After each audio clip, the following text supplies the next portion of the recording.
ay siyang namumuno sa pambansang demokratiko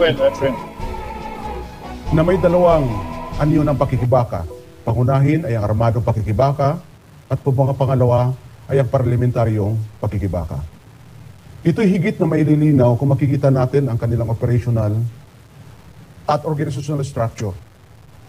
Ang CPP ay mayroong tinatawag na National Congress na kung saan ito yung highest decision-making body ng CPP. At mayroong itong Komite Sentral na kung saan sa loob ng Komite Sentral naririyan yung Political Bureau at pagkatapos sa loob ng Political Bureau ay naririyan ang Executive Committee o Komiting Tagapagpaganap. Ang Komite Sentral ay mayroong 4 na mayor na National Staff Organs. Ito ay kinabibilangan ng National Peasant Commission, National United Front Commission, International Department, at National Organization Department. Ang National Peasant Commission ay siyang namumuno ng mga magsasaka, indigenous peoples, fisher folks, at mga manggagawa sa agrikultura. Kaya kung titingnan natin sa mga magsasaka, naririyan yung KMP, sa indigenous peoples, nandyan yung katribo, sa hanay ng fisher folks ay pamalakaya, at sa hanay naman ng mga manggagawa sa agrikultura ay ang Union ng mga manggagawa sa agrikultura, UUMA. Sa National Organization Department naman, ito'y namumuno sa 3 pang bureaus. Naririyan ang National Youth Student Bureau, na ito yung nasiwa, namumuno sa kabataang estudyante, kung kaya't mayroong LFS, mayroong CEGP, mayroong NUSP, mayroong Anak Bayan, at mayroong Kabataan Party List. Ang National Organization Department din ang namumuno sa National Women's Bureau, kung kaya't mayroong Gabriela at mayroong Gabriela Women's Party. NOD din ang namumuno sa National Trade Union Commission, kung kaya't mayroong KMU at mayroong kadamay. Kaya yung mga nangyayaring okupasyon ng mga bahay na ginawa ng kadamay sa Pandibulacan, tiyak, mayroon pong order yan mula sa NOD sa pamamagitan ng National Trade Union Commission. Kaya yung proyektong okupasyon ay trabaho ng partido yan at ginagamit ng makinarya ang kadamay. Ngayon, sa usapin ng alyansa, ang sumisentrong staff na organo ng Komite Sentral ay ang National United Front Commission. Ito ay sumisentro sa gawain ng ACT Teachers, NUPL, National Union of People's Lawyers, at ganoon din mula sa hanay ng sektor ng relihiyon. Kaya naririyan yung Promotion of Church People's Response. NUFC din ang sumisentro sa Makabayan Bloc, kasi ang Makabayan Bloc ay isang alyansa ng iba't ibang mga party lists. Ito rin ang sumisentro sa bagong alyansang Makabayan at sa iba pang mga alyansang ginagawa nila. Estratehikong alyansa man ito o kaya'y taktikal na pakikipag-alyansa. Kaya kung titingnan natin ang operational at organizational structure ng CPP, napaka-purposive dito, napaka-strategic, napaka-systematic, at napaka-well-organized.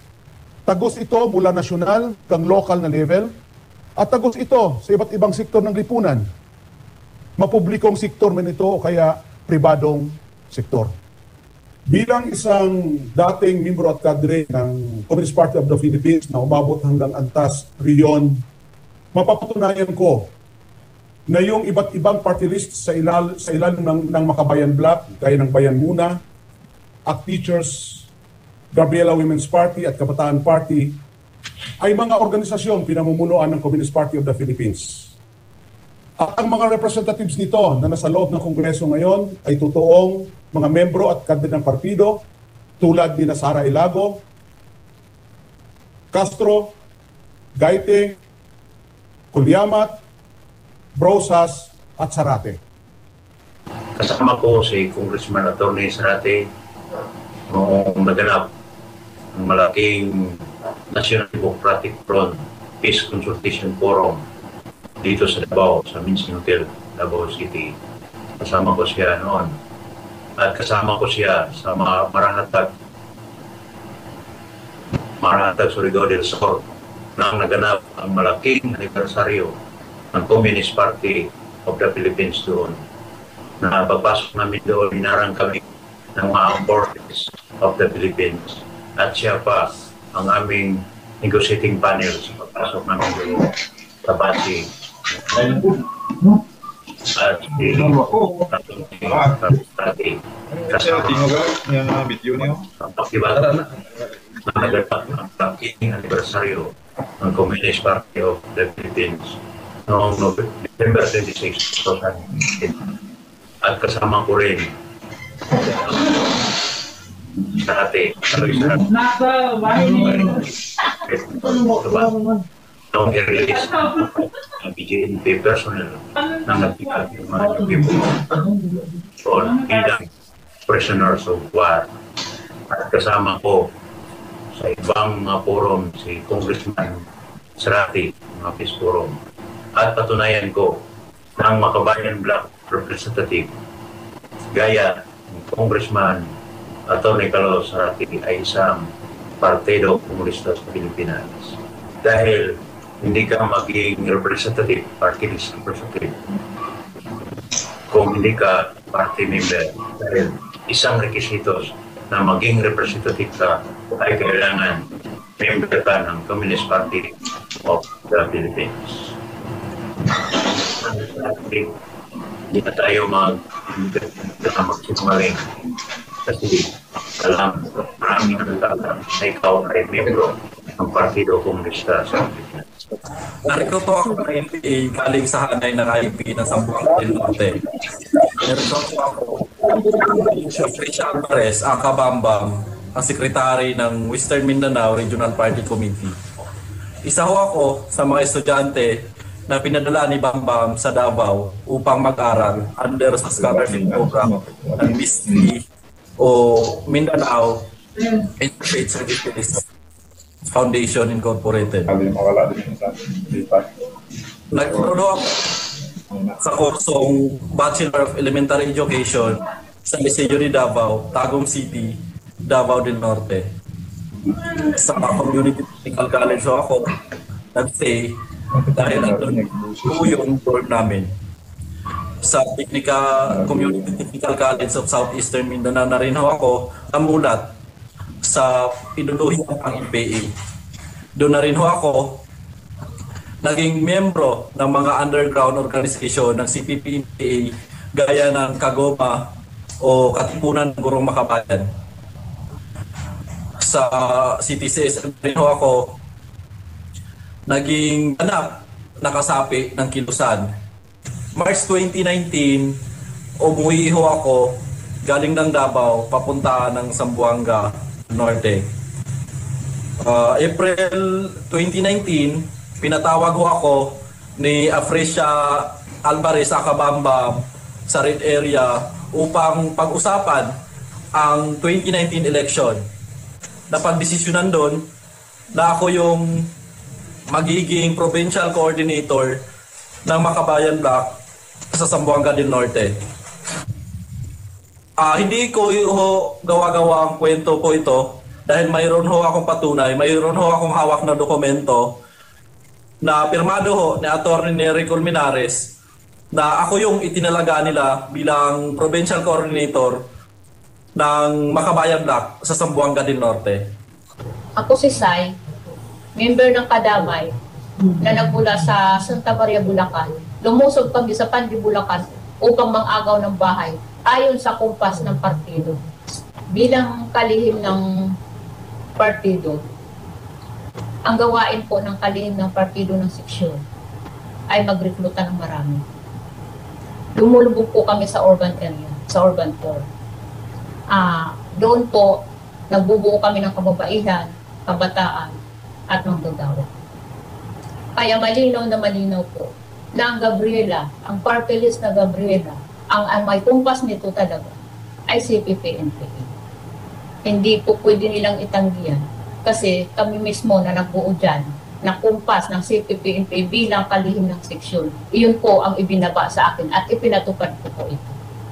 Kaya ang Gabriela po, malinaw na ang party list na yan, ang may kumpas at ang buo nito ay CPP-NPA talaga. Ang Alliance of Concerned Teachers Party List o ACT ay binuo ng Partido Komunista ng Pilipinas para maging legal na tabing sa mga organisasyon ng mga guro at alyansa nito na magsisilbing pinakamadaling paraan para rin makapag-organisa, makapag-propaganda at makapaghikayat ng mga guro na susuporta sa armadong pakikibaka at magiging kasapi ng CPP. Sa aking sariling karanasan, naranasan kong ang aming sekretary sa aming komite ng partido nung ako ay nandito pa, nasa Manila pa, ay galing sa UP Diliman na isang profesor at isa ring miyembro ng ACT Teachers. Nung ako naman na ay kumilos sa Cagayan Valley, naranasan ko ring maibody sa organisador ng ACT sa Cagayan Valley na isa ring kakolektibo ko sa revolusyonaryong kilusan ng kabataang estudyante at pinapasok namin yung mga eskwelahan, paaralang, mga elementarya para mag-organisa ng ACT. Pero sa likuran nun, nag-organisa kami ng ACT Teachers at matapos namin silang organisahin at bigyan ng mga pag-aaral gaya ng maikling kurso sa lipunan at Rebolusyong Pilipino, ay inoorganisa na namin sila sa underground mass organization nito na Kaguma o Katipunan ng Gurong Makabayan na direktang sumusuporta sa armadong pakikibaka na di maglalaoy direkta ring magiging kasapi ng Partido Komunista ng Pilipinas. Kami, na mga kasapi ng partido, ay inoorganisa namin sila para sa malawakang pagpapalaganap ng programa, prinsipyo at patakaran ng Partido Komunista ng Pilipinas. Nung ako naman na ay direktang armado at NPA na, kumakausap din kami ng mga guro sa mga barangay at matapos namin silang kausapin, ay iorganisahin na namin sila sa Kaguma. At matapos nun ay iugnay namin sila sa legal na mga organisasyon sa white area para magkaroon sila ng legal na tabing at hindi ma-question ang kanilang organisasyon. Kaya itong ACT, ACT Teachers Party List, ay nag-oorganisa, nagmumulat sila para ang mamamayan ay lumahok sa armadong pakikibaka na direktang dinedirektahan din at minamanduhan ng CPP, NPA, NDF. Ang aking mga ipapahayag ay patotoo sa ugnayan ng Kabataan Party List at ng Communist Party of the Philippines, New People's Army, National Democratic Front of the Philippines. Ang aking mga karanasan at kaalaman sa organisasyon at sa kilusan ang siyang ebidensya na siyang magbibigay linaw sa ugnayan ng mga legal front organizations with the underground movement sa pamumuno ng Communist Party of the Philippines. Ako bilang dating leader ng Anak Bayan, leader ng League of Filipino Students at leader ng Kabataan Party List. Kami noon ang nag-organize sa mga kabataan na sumapi sa aming mga legal organizations at kalaunan, kami mismo ang pipili sa hanay ng aming kasapian kung sino ang pwedeng sumapi sa underground organization ng Kabataang Makabayan kung saan kami ay nanghihikayat ng mga kabataan at mga estudyante na sumapi sa New People's Army. At hanggang noon nga ay naging membro ako ng New People's Army sa Southern Mindanao Region. Ako ay naging secretary ng isang guerrilla front sa Guerrilla Front 20 ng SMR. Kami mismo ang direktang nag-oorganisa ng mga kabataan at mga magsasaka sa mga legal organizations gaya ng Anak Bayan, Comval Chapter na kung saan nung nakaraang Senate hearing ay aking ipinesenta ang isang video ng Anak Bayan Comval sa loob mismo ng kampo ng NPA Guerrilla Front 20. At ang picture na kasama ko si Sara Ilago ay patotoo sa cooperation, coordination at collaboration ng Kabataan Party List sa ilalim ni Congresswoman Sara Ilago sa amin bilang mga kadre ng partidong kumikilos sa Cotabato City nung panahon kami ay nagkita at nagpulong at nag-usap noong January 2018. Kasabay din dito ang mga ebidensya, ang mga minutes ng mga meetings na aking nadaluhan ay aking sinumite sa Senate bilang patotoo at mga ebidensya na hindi pwedeng itanggi ng Makabayan Bloc, lalong-lalo na ng Kabataan Party List. Dahil uulitin ko po na ang Kabataan Party List kasama ang kanyang mga organizations gaya ng Anak Bayan, League of Filipino Students, CEGP, NUSP at iba pa. Sila po ay mga front organizations lamang ng Communist Party of the Philippines at recruiter ng mga kabataan para maging kasapi ng NPA. Ako po si Ann Magabin. Nalaman ko po na may Senate hearing hinggil doon sa rentahe.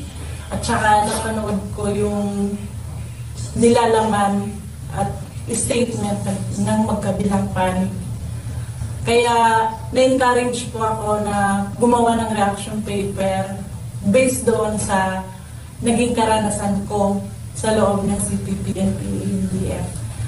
Ito po yung pahayag ko po.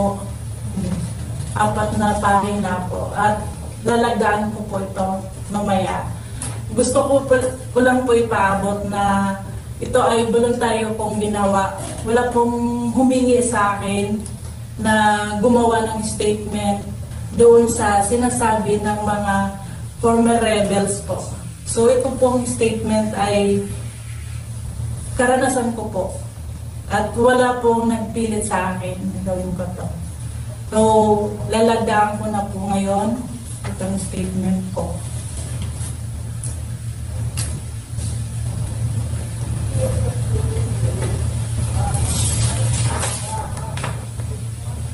Maraming salamat po.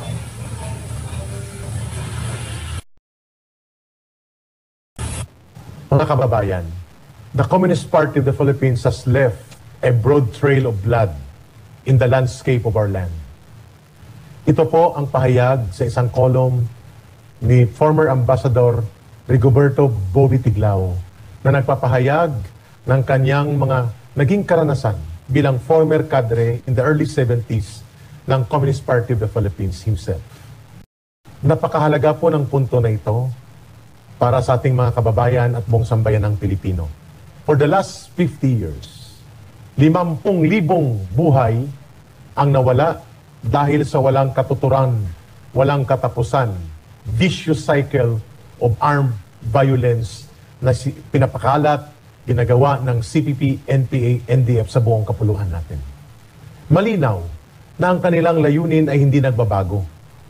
Sa pamamaraang nagkukunwari na gamit ang legal na mga organisasyon kunwari nila, including ang kanilang party list, at ang kanilang armadong grupo na pinamumunuan ng Partido Komunista, ang NPA, malinaw mga kababayan na ang kanilang layunin ay ibagsak ang ating pamahalaan, isulong ang armadong tunggalian, at dumanak ang dugo sa pamamagitan ng karahasan, aagawin ng kapangyarihan, at itayo ang isang sistemang naglalayong palaganapin ng komunismo sa ating bayan. Very clear. Yan ang tinatawag na democratic revolution nila. Simply put, ito po ang sinusundan nila Teddy Casino, Sara Ilago, Carlos Zaratin, Eric Colmenares, and the rest of the CPP representatives na pumunta sa kapulungan ng Senado only to bring lies and alibi and to continue the deception and manipulation. Ang kanilang paggamit ng sistemang legal, democratic process, ang pagpasok sa constitutional provisions, and using all means that will appear legal habang nakatago ang kanilang sistema ng recruitment sa underground. Ito po ang napakadelikadong sitwasyon na sa matagal na panahon hindi na ibubunyag. Thank you sa kapulungan ng Senado. Ito'y nakikita ng buong bayan ngayon.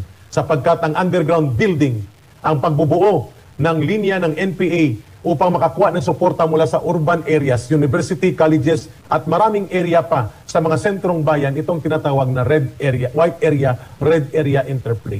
Ang tawag sa prosesong ito ay revolutionary dual tactics.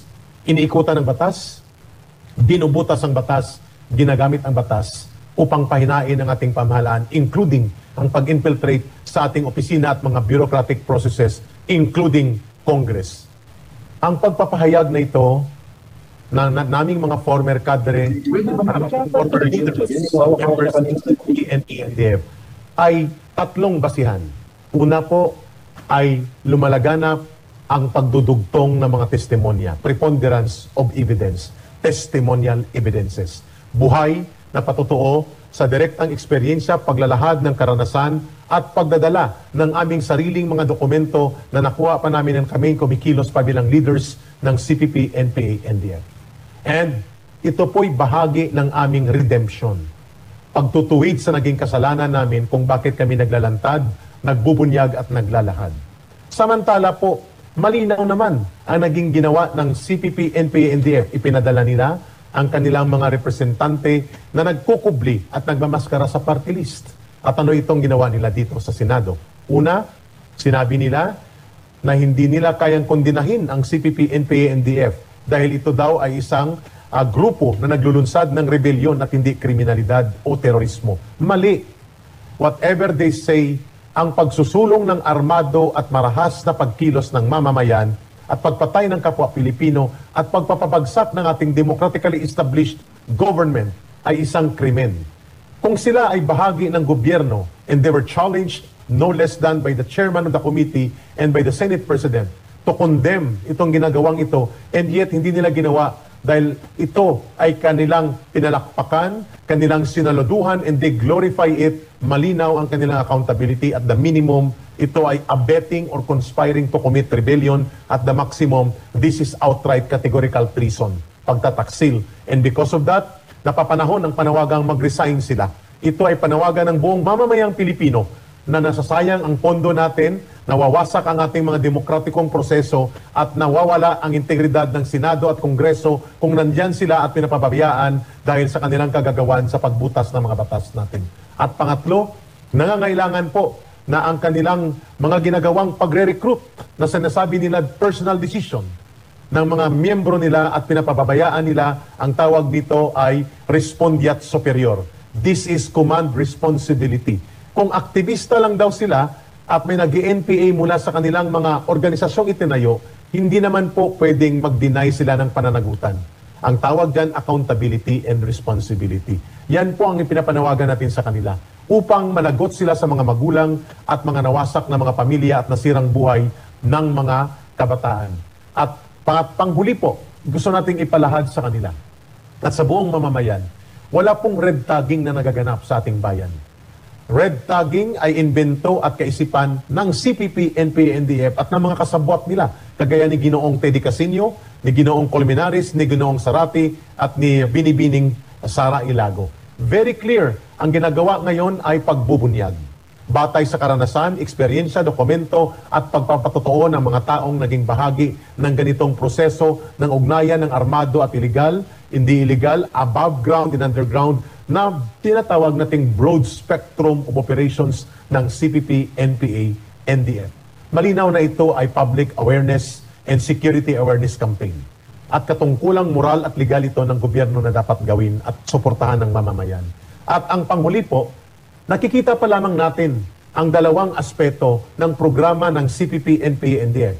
Ang pagbubuo ng iba't ibang antas at iba't ibang anyo at forma ng organisasyong masa, mass organizing. At ang pangalawa, ang iba't ibang modus operandi ng pag-infiltrate sa ating mga burokrasya, sa ating opisina at sa ating mga proseso ng democratic space natin or the party list infiltration. Ang nakakabahala po, nananawagan kami sa buong mamamayan, sa Senado, sa Kongreso, bigyang pansin ang susunod na pag-iimbestiga sa malawakang pagpapalaganap ng kaisipang ito at taktika na ito sa tinatawag na international solidarity work ng CPP, NPA, NDF, kung saan malaganap ang kanilang propaganda operations, funding and financing at ang kanilang ginagawang infiltration ng iba't ibang international bodies, including po ang pagbubuo ng alliance operations against the interests of the Philippine government and the Philippine state. Ako po si Bae Magdalena Iligan mula sa tribong Mamanwa, Manubo. Ako po ay humarap sa inyong lahat ngayon upang patutuhanan kung paanong sinira at inabuso ng CPP-NP ang mga grupong nakaanib nito, ang kultura at pamumuhay naming katutubo. Ako po ay isang estudyante ng TREX, Tribal Filipino Program of Surigao del Sur, kung saan may mga panahon na isasama kami ng rally at lakbay kasama ang bayan. Bayan muna, Alakpawis, Katribo, Nakbayan at Gabriela. Ang mga IPs na 10 anyos pataas dinadala sa mga kampo ng NPA para mag-expo at mag-training, paghawak at pag-dismantle ng armas. Na ako ay naging 12 anyos, tumabi na ako ng NPA.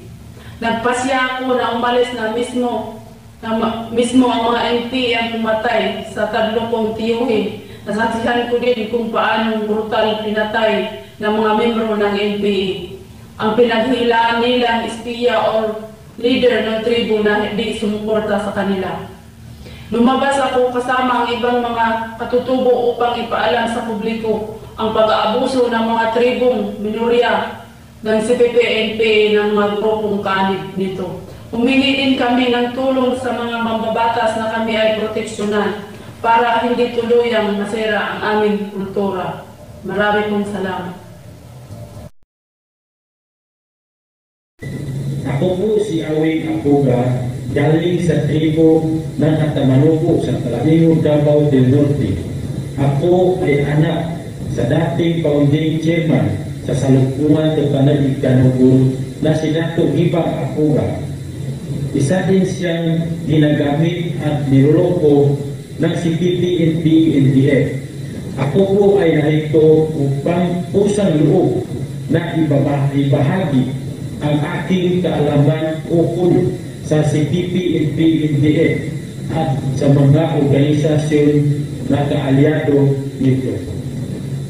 Noong taong 1997 sa murang edad ko na 5 taong gulang, ako po ay nalungkot ng mga natatandang NPA at pinasok at nag-training para maging armadong membro ng NPA.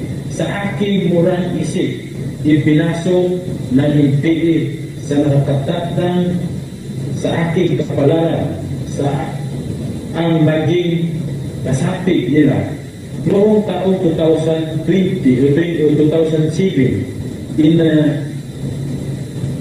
itinayo namin ang Salungpungan ng Panagig Kanuguro Cooperative kung saan ang utos sa aming natataas na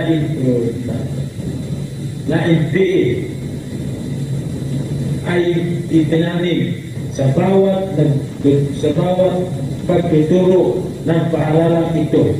Ang galit sa bawat puso ng mga estudyante, galit laban sa pamahalaan, galit laban sa komunidad.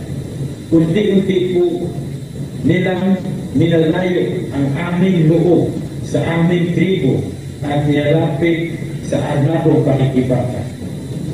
Tinuruan din namin ang mga IP student kung paano gumawak ng armas, mag-asimbol at dismantle at sa ideolohiya nina Marx, Lenin at Mao.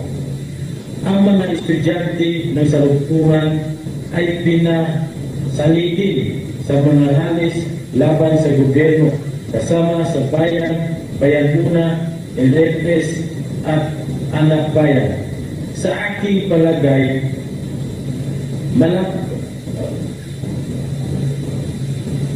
kalahati sa IP na estudyante sa Salungpungan nag-full-time NPA.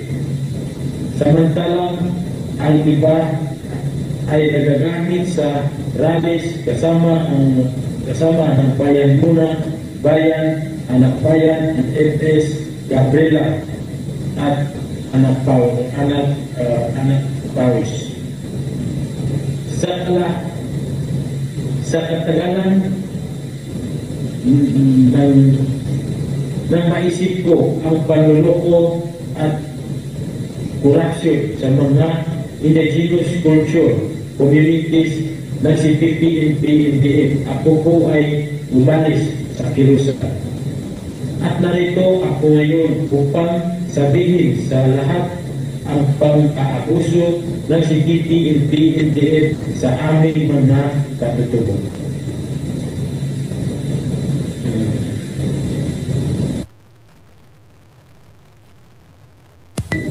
Ako po si Dato' Lito Omos, isang tribal leader ng Tribo Mangguangan. Kasama ko po sila Giovanni, Jerome, si Jolan Digaynon at saka si Mili Digaynon, nagaling naman ng Tribong Ubarogo at Bandaya. Kami po ay narito upang ibahagi ang aming mga karanasan sa ginagawang pag-aabuso, pagsasamantala sa aming mga katutubo ng CPP at ng organisasyon kaanib dito. Ako po ay dating representante ng sito ng katutubo sa Bayan Mindanao at kaanib ng CPP ng mga panahon na ako ay aktibo pa, ako ay pinadala ng NGA sa Europe upang humingi ng mga tulong finansyal sa mga organisasyon para sa mga programa ng CPP, APACD. Subalit mula sa mga nakalap namin na suporta, 60% po ito ay napupunta sa kaban ng CPP, APACD at 40% lamang para sa mga proyekto ng mga organisasyon na namin nag-propose dito. Ang masakit pa dito, kami ang nag-liquidate ng buong pundo. May pagkakataon na namumulot kami ng mga bus ticket sa basurahan ng mga bus terminal upang gawin namin attachment sa crash voucher. Ito sila Giovanni, pero Julan Ligaynon at Nili Ligaynon ay biktima rin ng pangluloko sa CPP, NPAD. Sa kagustuhan nila makapagtapos at ng pag-aaral, sila Giovanni, Julan at Nili ay nagpa-recruit kay Jolito Jaro at naging estudyante sa Mindanao Interfaith Service Condition Incorporated o MISP. Habang sila ay nag-aaral, sila ay sa pilitan, sila pa sali sa mga rallies, kagaya ng mga pinangungunahan ng Kilusang Mayo 1 o Gremio. Kabila naman sa inuturo sa kanila ay ang mga aralin ng CPP tulad ng patakang kurso ng partido o BTP at ang kalaunan sila ay pinapasumpa para maging miyembro ng CPP at pagkatapos sila ng kanilang pag-aaral ay pinasali naman sila sa kalipunan ng mga gurong makawayan o paguma na isang grupo na napailalim sa CPP. Binahagi po namin ito. Binahagi po namin ang aming karanasan ng CPP at ang grupong nakapaloob dahil gusto namin may alam sa mga kinaukulan ng pag-aabuso at pagsira ng CPP sa aming mga katutubo at sa aming kultura at pamamaraan ng pamumuhay. Maraming salamat.